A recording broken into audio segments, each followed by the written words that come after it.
Hello, dear students. How are you all? I hope all are fine.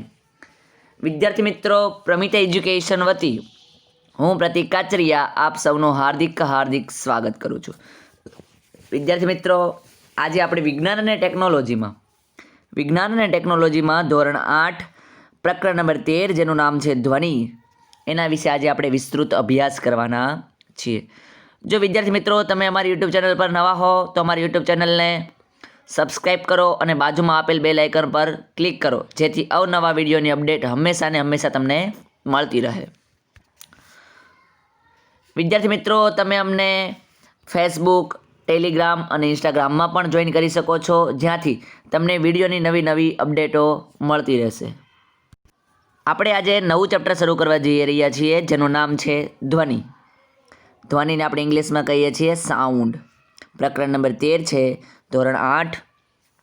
તો આજે આપણે ધ્વનિ શું છે એને વિસ્તૃત સમજવાનો પ્રયત્ન કરીશું. તમે તમારી શાળામાં તાસ પૂરો થયો એ કેવી રીતે ખબર પડે છે? તમને આપણી શાળામાં જે તાસ એટલે કે પીરિયડ છે પૂરો થયો છે કઈ રીતના ખબર પડે છે? તો સ્વાભાવિક રીતે વિદ્યાર્થી મિત્રો આપણને ખબર છે કે કોઈ પણ શાળા હોય તો એમાં બેઝિકલી એક બેલ વાગે છે અને બેલના આધારે આપણને સમજાય છે કે શાળામાં જે પીરિયડ છે પૂરો થઈ ગયો છે. જ્યારે કોઈ દરવાજો ખખડાવે કે તમે ડોરબેલનો ધ્વનિ સાંભળો છો? જ્યારે કોઈ દરવાજો ખખડાવે છે અથવા કોઈ ડોરબેલ વગાડે છે ત્યારે આપણને કઈ ધ્વનિ સંભળાય છે, કઈ અવાજ આવે છે? ત્યારે તમને સહેલાઈથી ખબર પડી જાય છે કે કોઈ દરવાજા પાસે ઊભું છે. કોઈ દરવાજો ખખડાવે અથવા ડોરબેલ વગાડે એટલે આપણને ખબર પડી જાય કે દરવાજા આગળ કોઈ ઊભું છે. અને મોટા ભાગે કોઈ તમારા તરફ આવી રહ્યું હોય તો માત્ર તેના પગલાંનો જ અવાજ સાંભળી તમને ખબર પડી જાય છે. તો વિદ્યાર્થી મિત્રો, ઘણીવાર કેવું થાય છે કે આપણે ભલે આપણું ધ્યાન બીજે હોય પણ કોઈ પગલાંનો અવાજ આપણને સંભળાય છે અને જેના કારણે આપણને ખબર પડી જાય છે કે કોઈ વ્યક્તિ આવી રહ્યા છે. તમે કદાચ સંતાકુકડીની રમત રમ્યા હશો. વિદ્યાર્થી મિત્રો, આપણે બધા જ નાના હોઈએ છીએ ત્યારે સંતાકુકડીની રમત રમ્યા હોઈએ છીએ. આ રમતમાં આંખે પાટો બાંધેલી વ્યક્તિને બાકીના બધા ખેલાડીઓને પકડવાના હોય છે. એક વ્યક્તિ હોય છે કે જેને આંખે પાટા બાંધેલા હોય છે અને જોયા વગર એને બધા વ્યક્તિને શોધવાના હોય છે, પકડવાના હોય છે. આંખે પાટો બાંધેલો વ્યક્તિ કેવી રીતે ધારણા કરે કે કયો ખેલાડી તેની સૌથી નજીક છે? તો એમાં આપણને ખબર છે મુજબ એનો પગલાંનો અવાજ સંભળાય છે ત્યારે આપણને ખબર પડે છે કે કયો વ્યક્તિ આપણી સૌથી નજીક છે. એટલે ટૂંકમાં ધ્વનિ એટલે કે અવાજ છે એ આપણી જિંદગીનો અગત્યનો ભાગ ભજવે છે. ધ્વનિ છે એ આપણી જિંદગીમાં, આપણી જે ડેઇલી લાઈફ છે એમાં ખૂબ જ અગત્યનો ભાગ ભજવે છે. તે આપણને એકબીજા સાથે વાતચીત કરવામાં મદદ કરે છે. તે એટલે ધ્વનિ છે. આપણે અત્યારે તમે જે મને સાંભળી રહ્યા છો વિડીયો દ્વારા, એકબીજા સાથે જે આપણે વાતચીત કરી રહ્યા છીએ એમાં પણ ધ્વનિ છે ખૂબ જ ઉપયોગી છે. જો ધ્વનિ જ ન હોત તો, અવાજ જ ન હોત તો હું તમારી સાથે વાત કરી શકત? ના કરી શકે બેટા. આપણી આસપાસ આપણે વિવિધ પ્રકારના ધ્વનિ સાંભળીએ છીએ. કોઈક વાર ડીજે વાગતું હોય, કોઈ ઝઘડતું હોય, કોઈ બૂમો પાડતું હોય. તો આવા વિવિધ પ્રકારના આપણે અઢળક અસંખ્ય પ્રમાણમાં વાહનો ચાલતા હોય એ બધાના આપણે અવાજ સાંભળતા હોઈએ છીએ. તમારી આસપાસ સાંભળવા મળતા ધ્વનિની એક યાદી બનાવો. એક યાદી બનાવવાની છે અને યાદીના આધારે તમારે નક્કી કરવાનું છે કે આજુબાજુ કયા એવા સાધનો છે તો કઈ એવી વસ્તુઓ છે કે જે ધ્વનિ ઉત્પન્ન કરે છે. આપણે આપણી શાળાની જ વાત કરીએ કે શાળાના સંગીતના ઓરડામાં સંગીત વાદ્યો એટલે કે સાધનો, કેવા સાધનો આપણી શાળાના સંગીતના ઓરડામાં હોય છે? વાંસળી હોય, તબલા હોય, હાર્મોનિયમ વગેરે દ્વારા ઉત્પન્ન થતા ધ્વનિ તમે સાંભળો છો. ઢોલક પણ હોય, તો આ બધું જ, ડ્રમ પણ હોય, આ બધું જ છે એ શું કરે છે તો કે એક પ્રકારનો ધ્વનિ ઉત્પન્ન કરે છે અને એ ધ્વનિ આપણને ગમે છે. તો એ ધ્વનિ કેવી રીતે ઉત્પન્ન થાય છે? ધ્વનિ આપણા કાન સુધી તો પહોંચે છે, તો કઈ રીતના ઉત્પન્ન થાય છે? તે કેવી રીતે એક સ્થળેથી બીજા સ્થળે પ્રસરણ પામે છે? હવે જ્યારે ઢોલક વગાડે છે ત્યારે એ ત્યાંથી અવાજ આપણા કાન સુધી પહોંચે છે. કેવી રીતના પ્રસરણ પામે છે? આપણે કેવી રીતે સાંભળીએ છીએ? કેમ આપણને એ સંભળાય છે? અમુક ધ્વનિ બીજા કરતાં શા માટે મોટેથી સંભળાય છે?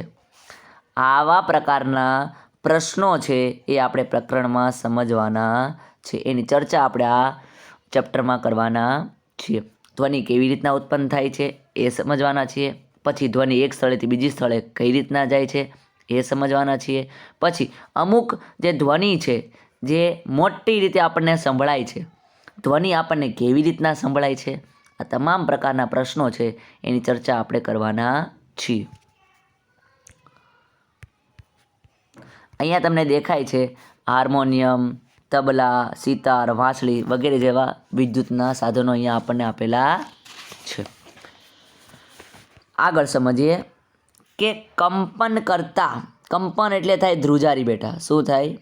ધ્રુજારી. તમને ખબર હોય તો ઘણી જૂના ફોન આવતા હતા, જૂના ફોનમાં માત્ર ધ્રુજારી થતી હતી. અને ધ્રુજારી કરતા પદાર્થ દ્વારા ધ્વનિ ઉત્પન્ન થાય છે. હવે ધ્વનિ ઉત્પન્ન કઈ રીતના થાય છે? જે પદાર્થ છે જો એ ધ્રુજે, એમાં કંપન થાય તો શું થઈ શકે? તો કે ધ્વનિ છે ઉત્પન્ન થઈ શકે, બાકી પોસિબલ નથી. જેમ કે ઉદાહરણ તરીકે આપણે જ્યારે લઈએ છીએ ત્યારે શાળાનો ઘંટ એટલે કે બેલ છે, જ્યારે ઉપયોગમાં ન હોય ત્યારે તેનો સ્પર્શ કરો. શું થશે વિદ્યાર્થી મિત્રો? જે શાળાનો બેલ છે એ જ્યારે ઉપયોગમાં નથી એટલે કે એનો અવાજ નથી આવતો ત્યારે એને સ્પર્શ કરો, તમને શું અનુભવ થાય છે? વિદ્યાર્થી મિત્રો, એ આપણે જ્યારે અડશું ત્યારે આપણને કોઈ પણ પ્રકારનું એમાં કંપન દેખાશે નહીં, કોઈ પ્રકારની ધ્રુજારી દેખાશે નહીં. પણ જ્યારે તે ધ્વનિ ઉત્પન્ન કરતો હોય એટલે કે બેલ તમે જ્યારે મારો છો, ફટકારો છો, ત્યારે શું થાય છે? ત્યારે સ્પર્શ કરવાનો છે, ત્યારે આપણને સમજાશે કે જે બેલ છે એ કંપન ઉત્પન્ન કરે છે અને કંપનના કારણે એમાંથી અવાજ છે એ પ્રસરે છે. ઓકે, હવે પ્રવૃત્તિ એ 13.1 દ્વારા આપણે સમજવાનો પ્રયત્ન કરશું. પ્રવૃત્તિ 1.3માં આપણે શું સમજવાના છીએ કે ધ્રુજારી ઉત્પન્ન કરવા, ધ્રુજારી કઈ રીતના ઉત્પન્ન થાય છે એ સમજવાનું છે અને એને આપણે અનુભવવાનું છે. એના માટેની આ પ્રવૃત્તિ આપણે કરવાના છીએ. એક ધાતુની થાળી લો, તેને અનુકૂળ સ્થળે લટકાવો. લટકાવ્યા પણ ધ્યાન શું રાખવાનું? દિવાલને સ્પર્શ ના કરવો જોઈએ. હવે એક લાકડી વડે તેના પર પ્રહાર કરો, એને આપણે અડાડવાનું છે. તમને અવાજ સંભળાય છે? હા બેટા, ચોક્કસ પ્રકારે આપણે આ ઘરે પણ પ્રયોગ કર્યો હોય છે, અવાજ આપણને સંભળાય છે. થાળી કે તવાને હળવેથી તમારી આંગળીઓ વડે સ્પર્શ કરો. તમે જ્યારે વગાડો છો ત્યારે સાથે સાથે તમારે આંગળીથી સ્પર્શ કરવાનું. શું તમને કંપનનો અનુભવ થાય છે? હા બેટા, ચોક્કસ. અવાજ આવે છે એટલે અંદરથી જે થાળી છે એ વાઇબ્રેટ થતી હશે, થાળી છે એ કંપન કરતી હશે, થાળી છે એ ધ્રુજતી હશે. અહીંયા તમને દેખાય છે, અહીંયા એક આપણને બાઉલ આપેલું છે, તવું આપેલું છે, જેને લાકડી વડે ફટકારવામાં આવે છે. ફરીથી લાકડી વડે થાળી પર પ્રહાર કરો અને પ્રહાર કર્યા પછી તરત જ તેને હાથમાં ચુસ્ત રીતે પકડો. શું તમને હજુ ધ્વનિ સંભળાય છે? શું કરવાનું છે? ચુસ્ત રીતે પકડવાનું છે. તો હજુ પણ આપણને જે અવાજ છે એ સંભળાય છે. તો વિદ્યાર્થી મિત્રો, તો આપણને અવાજ છે એ સંભળાશે નહીં. ચુસ્ત રીતે પકડીએ છીએ, બરોબર કસીને આપણે જો થાળી અથવા જે બાઉલ છે એને પકડીએ છીએ તો આપણને અવાજ છે સંભળાતો નથી. આગળ વાત કરીએ. ધ્વનિનું ઉત્પાદન બંધ થાય ત્યારબાદ આ થાળીનો સ્પર્શ કરો. અને પછી આપણે જે ધ્વનિ છે એ બંધ થઈ ગયું પછી તમારે થાળીનો સ્પર્શ કરવાનું છે. શું હવે તમને કંપનનો અનુભવ કરી શકો છો? ના બેટા, આંગળી અથવા હાથમાં ઝણઝણાટીનો અનુભવ થતો નથી, કંપનનો અનુભવ થતો નથી, ધ્રુજારીનો ઉદ્ભવ થતો નથી. અર્થાત કંપનો છે એ અનુભવ થતો નથી, મતલબ કંપનો છે ઉત્પન્ન કરી શકાતા નથી. તમે જ્યારે એને પકડો છો ત્યારે તે ઉત્પન્ન કરી શકાતા નથી. આગળ બીજી પ્રવૃત્તિ છે એ કરવાનો પ્રયત્ન કરીએ. એક રબર બેન્ડ લેવાનું છે. 13.2 આપણને જે પ્રવૃત્તિ આપી છે એમાં એક રબર બેન્ડ લેવાનું છે. તેને પેન્સિલના બોક્સની લાંબી બાજુની આસપાસ વીંટાળો. રબર બેન્ડને ક્યાં વીંટાળવાનું છે? પેન્સિલ બોક્સની લાંબી બાજુની આસપાસ વીંટાળો. એમાં આકૃતિ જુઓ એટલે આપણને આઈડિયા આવશે. આકૃતિ તમે જુઓ, આ પેન્સિલ બોક્સ છે, આજુબાજુ આપણે વીંટાળવાની છે. પછી શું થશે? 2 પેન્સિલને બોક્સ અને ખેંચાયેલા રબરની વચ્ચે દાખલ કરો. એટલે અહીંયા તમે જોઈ શકો છો, આ બંને પેન્સિલને ખેંચાયેલા રબરની વચ્ચે આપણે નાખીએ છીએ. હવે રબર બેન્ડને ક્યાંક મધ્યમમાંથી ખેંચો. હવે આપણે શું કરવાનું છે? અહીંથી ખેંચ્યું છે એમ ખેંચવાનો પ્રયત્ન કરવાનો છે. શું તમને કોઈ ધ્વનિ સંભળાય છે? શું રબર બેન્ડ કંપન અનુભવે છે? શું રબર છે ધ્વનિ ઉત્પન્ન કરે છે? તો જવાબ શું આવશે? હા, ધ્વનિ સંભળાય છે. સાથે સાથે જે રબર બેન્ડ છે એ ધ્રુજારી પણ અનુભવે છે. એટલે રબર બેન્ડ છે એમાં કંપન પણ થાય છે. ઓકે, આગળ કે તમે શીખ્યા કે એક સ્થાન પરથી બીજા કે આગળ પાછળ થતી પદાર્થની ગતિને કંપન કહે છે. વાઇબ્રેશન એટલે શું? તો કે એક સ્થાનથી બીજા સ્થાન તરફ કે આગળ પાછળ પદાર્થની જે ગતિ થાય એ ગતિને શું કહેવાય છે? કંપન કહેવાય છે. જ્યારે ચુસ્ત રીતે ખેંચેલી પટ્ટીને ખેંચવામાં આવે ત્યારે તે ધ્રુજે છે અને ધ્વનિ ઉત્પન્ન કરે છે. જ્યારે તે ધ્રુજારી બંધ થાય છે ત્યારે તે ધ્વનિ ઉત્પન્ન કરતી નથી. અને જો આ ધ્રુજારી છે એ બંધ થઈ જાય તો ધ્વનિ ઉત્પન્ન થઈ શકતી નથી. હવે આપણે આગળની એક પ્રવૃત્તિ કરીએ. પ્રવૃત્તિ નંબર 13.3. આમાં આપણે એ સમજવાનું છે કે જે ધ્વનિ તરંગો છે, ધ્વનિના જે તરંગો છે એ ઉત્પન્ન કરવા કઈ રીતના ઉત્પન્ન થશે. જે ધ્વનિ છે એ ઉત્પન્ન કઈ રીતના થશે અને એના માટે ધ્વનિ તરંગો જોઈએ ઉત્પન્ન કઈ રીતના કરવે એને આપણે સમજવાની છે. ધાતુની એક થાળી લો. આકૃતિમાં બેટા દર્શાવ્યા પ્રમાણે આકૃતિ આપણને આપેલી છે, તમે અહીંયા જોઈ શકો છો. આ આકૃતિ તમને આપેલી છે અને આ ચમચી આપેલી છે. એના દ્વારા જ આપણે સમજવાનો પ્રયત્ન કરવાનો છે. ધાતુની એક થાળી લો, તેમાં પાણી રેડો. એ ધાતુની થાળીમાં પાણી રેડવાનું છે. તેની ધાર પર ચમચી વડે પ્રહાર કરો. એની ધાર છે ચમચી વડે આપણે પ્રહાર કરવાનું છે અને મારવાનું છે. શું તમે ધ્વનિ સાંભળો છો? હા બેટા, ધ્વનિ છે આપણને સંભળાશે, કંઈક ને કંઈક અવાજ તો આવશે જ. ફરીથી થાળી પર પ્રહાર કરો અને પછી તેને સ્પર્શ કરો. શું કરવાનું છે? થાળી પર પ્રહાર કરવાનો છે અને પછી એનો સ્પર્શ કરવાનો. શું તમને થાળી કંપન કરતી હોય એવું લાગે છે? હા બેટા, શું થશે? જે ડીશ પર પ્રહાર કર્યા બાદ તેને સ્પર્શ કરતાં ડીશ કંપન કરતી હોય તેવું અનુભવાય છે. શું અનુભવાય છે? થાળી છે, ડીશ છે એ કંપન કરતી હોય, ધ્રુજતી હોય એવું અનુભવાય છે. તમે એને જ્યારે ઠપકારો છો, પ્રહાર કરો છો ત્યારે ધ્વનિ તો સંભળાય છે, સાથે સાથે કંપન કરતી હોય, ધ્રુજતી હોય એવું પણ લાગે છે. આગળ જો વાત કરીએ તો થાળી પર ફરી પ્રહાર કરો અને પાણીની સપાટી પર જુઓ. સૌથી પહેલાં આપણે શું કર્યું કે સૌથી પહેલાં એક ડીશ લીધું, એનામાં પાણી રેડ્યું અને પછી એના પર ધાર પર ચમચી આપણે પ્રહાર કર્યો. તો શું થતું હતું? તો આપણને અવાજ આવતો હતો. બીજી પ્રવૃત્તિ આપણે શું કરી? તો કે જે ડીશ હતી એના પર પ્રહાર કર્યો, પ્રહાર કર્યા બાદ એનો સ્પર્શ કર્યો તો આપણને થોડું વાઇબ્રેટ થઈ એવું લાગ્યું, ધ્રુજારી થઈ એવું લાગ્યું. હવે આપણે શું કરવાનું છે? હવે ડીશ પર ફરીથી પ્રહાર કરવાનો છે ત્રીજી વાર અને પાણીની જે સપાટી છે એમાં શું દેખાય છે? પાણીની જે સપાટી છે એના પર જોવાનું છે. શું તમને ત્યાં કોઈ તરંગો દેખાય છે? શું તમને ત્યાં તરંગો કોઈ દેખાય છે? હા બેટા, ત્યાં આપણને તરંગો જોવા મળશે. આ થાળી છે, થાળીનું જે પાણી છે એ આમામ થતું હોય તેવું આપણને દેખાશે. તો આ શું છે? આ તરંગો છે. શું છે? પાણીની અંદર તમે જ્યારે અહીંયા ઠપકારો છો, અહીંયા આમ ઠપકારો ત્યારે પાણી છે એ વમળો આકારના એક પ્રકારના જે તરંગો છે એને ઉત્પન્ન કરે છે. હવે શું કરવાનું છે? હવે થાળી છે, હવે જે થાળી છે એ થાળીને પકડી રાખો. પાણીની સપાટી પર શું ફેરફાર થાય છે? પાણી છે એને શું ફેરફાર થાય છે તો જોવાનું.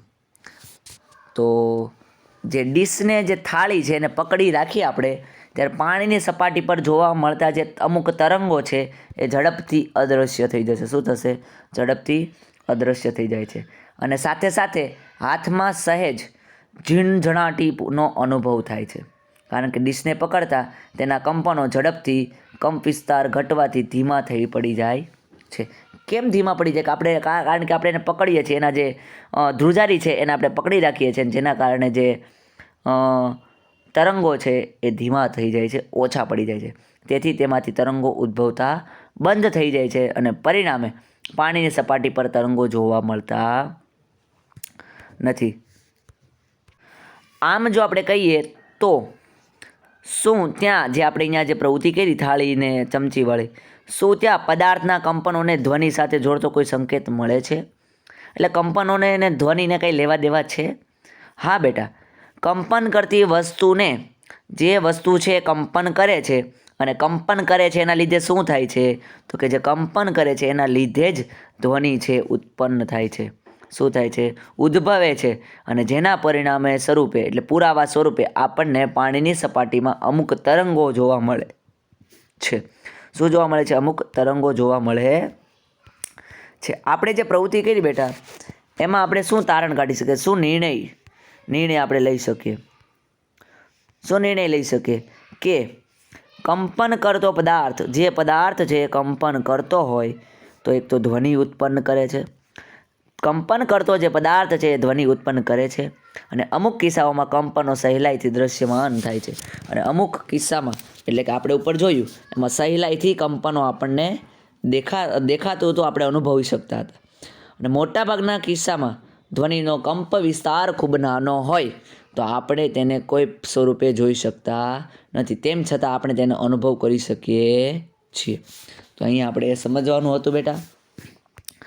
આગળ આપણે જોયું કે કંપન કરતો પદાર્થ છે એ ધ્વનિ ઉત્પન્ન કરે છે.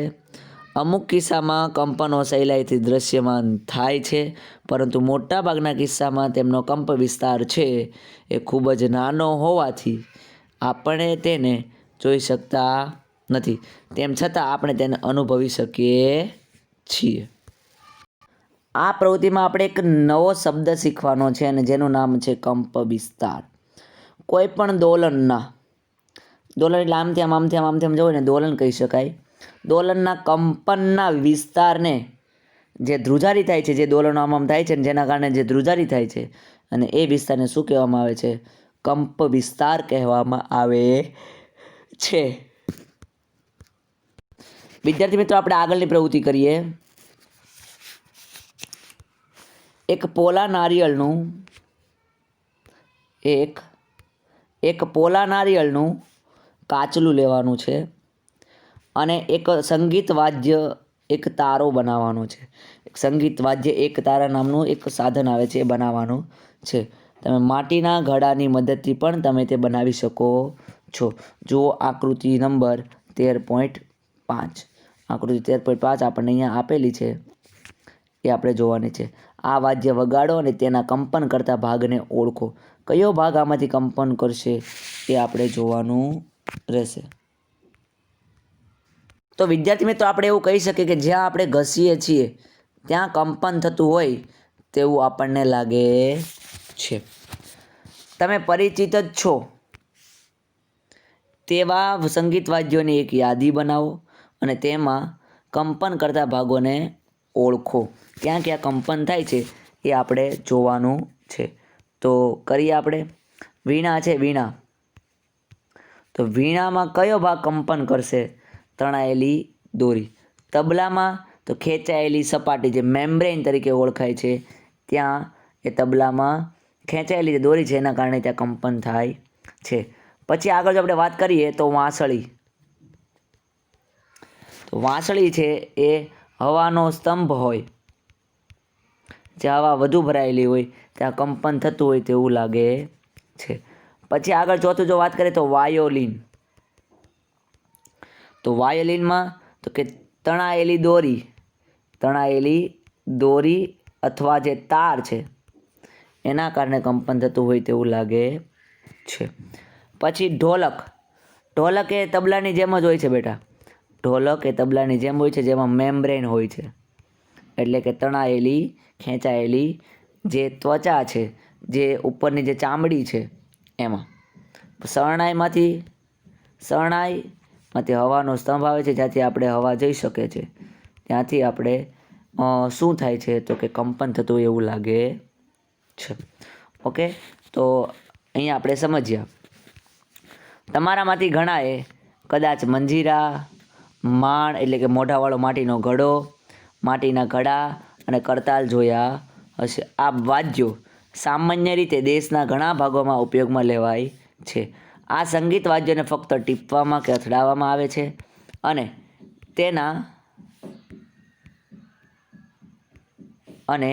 આના જેવા જ બીજા સંગીત વાદ્યોના નામ આપી શકો છો.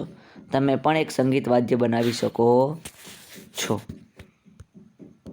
અહીંયા આપણને ચિત્રમાં એક માણ આપ્યું છે, માણ.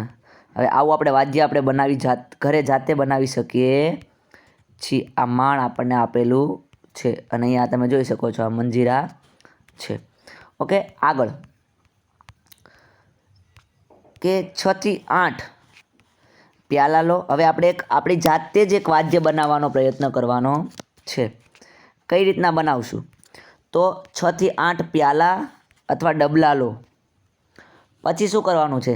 તેમને એક છેડાથી શરૂ કરી બીજા છેડા સુધી ધીમે ધીમે વધતા ક્રમમાં જુદા જુદા સ્તર સુધી પાણી ભરો. તો એ તમને અહીંયા જોઈ શકાય છે. આ 7-8 આપણે પ્યાલા લીધા, 6-8 પ્યાલા લીધા. આમાં પાણી ઓછું, એનથી વધુ, એનથી વધુ, એનથી વધુ, એનથી વધુ ને એનથી વધુ, આવી રીતના પાણી ભરવાનું છે. પછી શું કરવાનું છે? હવે એક પેન્સિલ લો અને નરમાશથી પ્યાલા પર પ્રહાર કરો. પેન્સિલ લઈને આપણે શું કરવાનું છે? પ્યાલા પર પ્રહાર કરવાનો છે. એક પછી એક બધા પર પ્રહાર કરો. તમને કર્ણપ્રિય ધ્વનિ લાગશે. કર્ણપ્રિય એટલે તમારા કાનને ગમે એવી ધ્વનિ તમને સંભળાશે. આ તમારું જલ તરંગ છે. શું છે? આ આપણું જલ તરંગ છે, જે આપણે જે હમણાં મેળવ્યું, જે આપણે વાદ્ય બનાવ્યું, જે સાધન બનાવ્યું, એનું નામ શું આપવામાં આવ્યું છે? જલ તરંગ. જ્યારે આપણે સિતાર જેવા વાદ્યનો તાર ખેંચીએ છીએ ત્યારે આપણને સાંભળવા મળતો ધ્વનિ એક જ તેના તારનો જ નથી, પરંતુ તે સમગ્ર વાદ્યનો છે. જે સિતારમાંથી જે આપણે તાર ખેંચીએ છીએ અને જેના પરિણામે આપણને જે અવાજ સંભળાય છે એ માત્ર તારનો જ નથી, પણ આખા સમગ્ર વાદ્યનો છે. જ્યાં સમગ્ર વાદ્ય કંપિત કરવામાં આવે છે. આ જ પ્રમાણે જ્યારે તબલાની સપાટી પર પ્રહાર કરવામાં આવે ત્યારે આપણને જે ધ્વનિ સંભળાય છે એ ફક્ત તબલાની સપાટીનો નથી, પરંતુ સમગ્ર વાદ્યનો છે. ઓકે, આગળ વાત કરીએ કે જ્યારે આપણે બોલીએ છીએ ત્યારે શું શરીરનો કોઈ ભાગ કંપન અનુભવે છે? એટલે વિદ્યાર્થી મિત્રો, આપણે અત્યાર સુધી સમજ્યા કે ધ્વનિ ક્યારે ઉત્પન્ન થાય? તો ધ્વનિ જ્યારે કંપન થાય છે ત્યારે જ ઉત્પન્ન થાય છે. તો આપણે બોલીએ છીએ ત્યારે ધ્વનિ પેદા થાય છે. શું આપણા શરીરમાં કોઈ જગ્યાએ કંપન અનુભવાતું હશે? એ વસ્તુ આપણે સમજવાની છે અને એ આપણે સમજશું આવતા લેક્ચરમાં. મનુષ્ય દ્વારા થતો ધ્વનિ, મનુષ્ય દ્વારા ઉત્પન્ન થતો ધ્વનિ, એમાં કઈ જગ્યાએ કંપન થાય છે, કઈ જગ્યાએ ધ્રુજારી આવે છે, એ આપણે સમજવાનો પ્રયત્ન કરીશું.